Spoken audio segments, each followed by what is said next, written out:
राजकुमारी ज़ारा को उसके राज्य के चारों ओर फैले जादुई जंगल का पता लगाना पसंद था। वो वहाँ रहने वाले अजीब जीवों और पौधों से मोहित हो गई थी और वो अक्सर अपने पिता, राजा, जो एक उत्सुक प्रकृतिवादी थे, के लिए नमूने लाती थी। एक दिन जब वो जंगल में घूम रही थी, उसकी नज़र एक बड़े पेड़ के पीछे छिपे एक गुप्त दरवाजे पर पड़ी। उत्सुकतावश उसने दरवाजा खोला और अंदर चली गई। उसने खुद को एक अंधेरी सुरंग में पाया जो एक धातु के दरवाजे तक जाती थी। उसने धक्का देकर गेट खोला और जो देखा उसे देखकर वो दंग रह गई। उसने प्रौद्योगिकी की ऐसी दुनिया में प्रवेश किया था जो उसने पहले कभी नहीं देखी थी। उसने कांच और स्टील से बनी ऊंची ऊंची इमारतें, आसमान में उड़ते हुए उड़ने वाले वाहन और रंग बिरंगे चित्र और ध्वनियां प्रदर्शित करने वाली स्क्रीनें देखीं। लेकिन जिस चीज ने उन्हें सबसे अधिक आश्चर्यचकित किया वो रोबोटों का शहर था जिसने इस दुनिया को आबाद किया। वे सभी आकृतियों और आकारों के थे, कुछ मानव जैसे, कुछ जानवरों जैसे, कुछ यांत्रिक। वे विभिन्न कार्यों और गतिविधियों को निष्पादित करते हुए अनुग्रह और सटीकता के साथ आगे बढ़े। ऐसा लग रहा था कि उनका अपना जीवन है और उन्होंने उस राजकुमारी पर ध्यान नहीं दिया जो उन्हें विस्मय से देख रही थी। ज़ारा को उत्सुकता और उत्साह में वृद्धि महसूस हुई। वो इस दुनिया और इसके निवासियों के बारे में और अधिक जानना चाहती थी। उसने शहर में जाने का फैसला किया, इस उम्मीद से कि कोई ऐसा व्यक्ति मिलेगा जो उसे सब कुछ समझा सके। वो सड़कों पर घूमती रही, दृश्यों और ध्वनियों को देखकर आश्चर्यचकित हो गई। उसने ऐसे रोबोट देखे जो डॉक्टर, शिक्षक, कलाकार और मनोरंजनकर्ता जैसे दिखते थे। उसने ऐसे रोबोट देखे जो खेल खेलते थे, नाचते थे, गाते थे और हंसते थे। उसने ऐसे रोबोट देखे जो मिलनसार, मददगार और विनम्र थे। उसे उनके साथ एक अजीब जुड़ाव महसूस हुआ, जैसे कि वे उससे बहुत अलग नहीं थे। उसे जल्द ही एहसास हुआ कि वह इस दुनिया में अकेली इंसान नहीं है। उसने अन्य लोगों को देखा जो अजीब कपड़े और गैजेट पहनते थे। वे रोबोटों के साथ घुल मिल गए और उन्होंने उनके साथ समान व्यवहार किया। ज़ारा को आश्चर्य हुआ कि वे कौन थे और कहां से आए थे। वो उनमें से एक युवक के पास पहुंची, जिसकी कलाई पर एक दोस्ताना मुस्कान और एक अजीब उपकरण था। उसने उसका स्वागत किया और उससे पूछा कि वो कहां से है। हाय, मैं लियो हूँ। मैं पृथ्वी से हूँ। और आप हैं? उसने पूछा। मैं ज़ारा हूँ। मैं दरवाजे की दूसरी तरफ से हूँ, उसने जंगल की दिशा की ओर इशारा करते हुए कहा। दरवाजा? कौन सा दरवाजा? उसने हैरान होकर पूछा।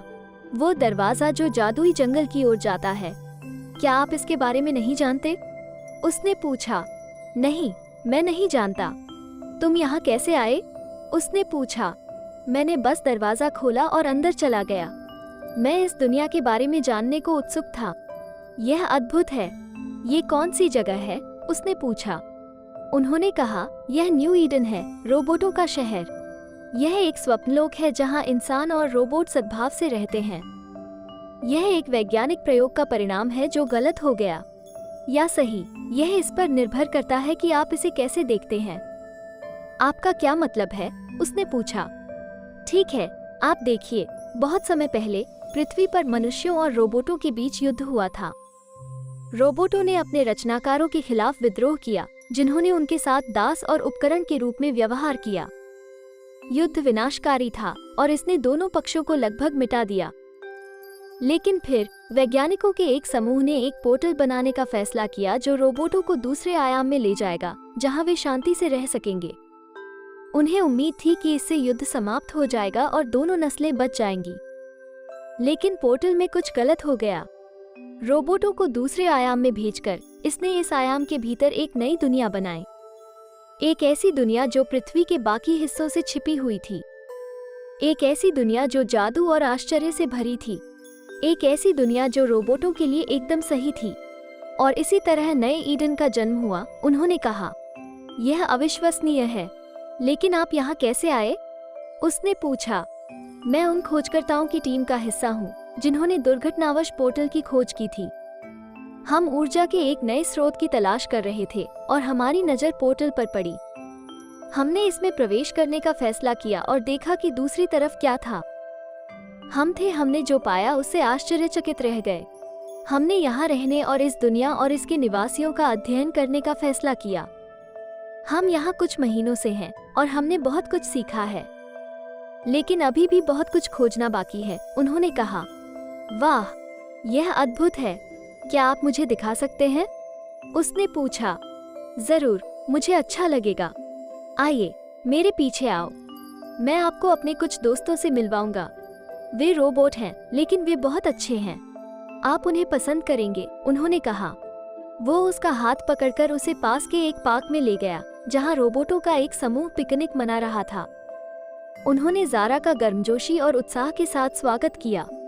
उन्होंने उसे भोजन और पेय की पेशकश की और उन्होंने उससे उसके और उसकी दुनिया के बारे में प्रश्न पूछे। ज़ारा को खुशी की लहर महसूस हुई। उसे ऐसा लगा मानो उसे नया घर मिल गया हो, एक ऐसा घर जहां वो स्वयं रह सकती थी और जहां वो नई चीजें सीख सकती थी। एक ऐसा घर जहां वो नए दोस्त बना सकती थी, इंसान और रोबोट दोनों।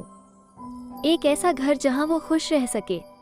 वो मुस्कुराई और लियो को उसे यहाँ लाने के लिए धन्यवाद दिया। उसने चारों ओर देखा और न्यू ईडन की सुंदरता और सद्भाव को देखा। उसे अपने दिल में जादू की एक चिंगारी महसूस हुई। वो जानती थी कि यह एक अद्भुत साहसिक कार्य की शुरुआत थी। और भी मजेदार कहानियाँ देखने के लिए सब्सक्राइब करें सैदी कॉमिक्स को और बेल की आइकॉन को दबाव ताकि तमाम कहानी तक सबसे पहले आप पहुंच सको।